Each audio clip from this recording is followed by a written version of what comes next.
On y va. Numéro 2. Il dit que je ne vais plus chercher des problèmes. Mais tu restes seulement comme ça là. Tout le monde pose la question que frère, Seigneur, qu'est-ce qui arrive avec tel frère? Et puis vous voyez, là, c'est comme si on a placé une caméra. On commence à filmer les événements. Je n'aime plus, il n'aime pas ces choses là maintenant. C'est qu'il va commencer à me concentrer sur mon douleur que la sœur Grâce me donne. Quand il doit dire Seigneur, je te rends grâce pour mon douleur, je mange tranquillement, que tu sens. Parce que ça me pose problème. Vous remarquez que ceci, regardez, deuxième. Un frère, ça c'est un frère du Maroc. Un frère du Maroc. Il tente de le surveiller. Et je vois que la bénédiction, là, Dieu là, lui a donné la bénédiction et c'est là éloigné de Dieu. Donc ça c'est un frère qui est au Maroc. Vous remarquez, il dit le pays de façon spécifique. Pour que lorsque la personne va entendre, il sait que c'est de lui dont je suis en train de parler. Donc je tente de le surveiller pendant qu'il est en train de prier. Il observe, j'observe ses voix, il observe. Je vois comment à un moment donné, Dieu l'a béni. Quand Dieu l'a béni, j'observe la marche. Je vois que cette bénédiction, ça a été cause. Vous savez ce qu'il fait, frère? Il dit qu'il veut saccager la bénédiction. Amen.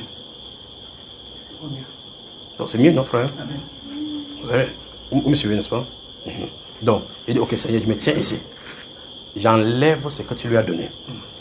Pour qu'il revienne. Comme ça, quand il va revenir, Djangalandjougou, comme nous, comme ça, là, il va entendre la voix de Dieu, pas vrai? Vous vous souvenez, une année, j'ai parlé d'un frère ici qui avait la voiture, il priait. Et puis, quand il est venu me rendre visite pour la première fois, il était avec mon épouse, j'observe comme ça, là. Il partait de l'accompagner au portail. Et puis, il dit, ok, que le Seigneur est venu. Et puis, subitement, une vision se pose à côté de lui, je vois. Il dit, c'est quoi ça? Je le vois. Je vois avec la situation qu'il me racontait précédemment, avec les problèmes qu'il vivait. C'était totalement différent avec le scénario qu'il venait voir en quelques secondes. Et puis, je vois ce scénario se dérouler. Il te voit avec une voiture. Il est calé debout comme ça, avec ses deux mains comme ça, là. J'imagine que c'est le moment-là, il dit que j'espère que celui-ci là, vous savez, c'est que quand on te dit quelque chose qui est contraire avec ce que tu viens de voir, puis le voir. Puis quelques mois plus tard, le voici avec la voiture. Mon frère, tu es où? Je suis à Kribi. Mon frère, tu es où? Je suis. Il dit, ah bon? Il dit, oui. Je suis revenu dans la vie, comment frère, comment tu vas? J'ai appelé les frères partout. Il dit que vous avez vu ces frères, oui, oui. Enlevons ce qu'il y a. On est allé. On a fait les incantations. On a enlevé, oui. Vous avez peur de ce mot. On a fait les incantations sur lui. On a parlé sur son nom. Voilà. On a parlé sur son nom. Quelques jours après, ça a commencé. Grrr, les gens te sont sortis. Vous savez de qui ils sont parlé, n'est-ce pas? Oui. Et il a gardé la voiture. Un de ceux jours, vous passez à l'opon, vous voyez la voiture garée là-bas. Il passe comme le il voit la voiture. Il dit, voilà la voiture qui est là-bas. Il fait, il dit, bon, bonjour mon frère, oui. En passant à route, il vu ta voiture là-bas. Il dit que la voiture est tombée en bas là-bas. Aucun mécanicien ne veut plus arranger. Je viens encore vers lui, il dit, mais c'est mieux de vendre ça en pièces détachées. Que ce serait mieux de vendre en pièces détachées. Il croit que c'est une suggestion que c'est de lui donner.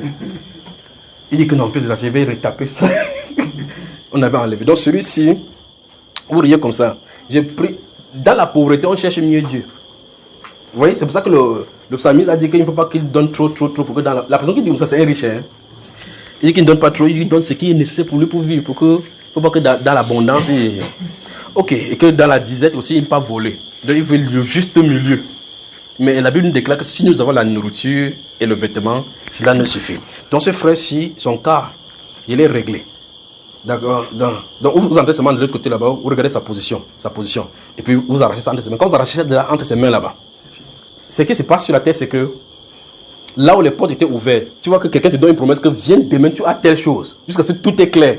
Tu viens le lendemain comme ça, la personne dit, ouais, ce que je voulais te faire. Là, nous avons traité ça en haut là-bas. La personne dit que ouais, c'est la marche, il y a la tête de Macaro, mais il y a Macaro, le fond de Mbunga. Bon, maintenant quand ceci va se réaliser, ça va se bientôt là. Et je vais revenir vers vous pour cela. Donc un frère du Maroc, la bénédiction l'éloigne de Dieu. C'est le deuxième.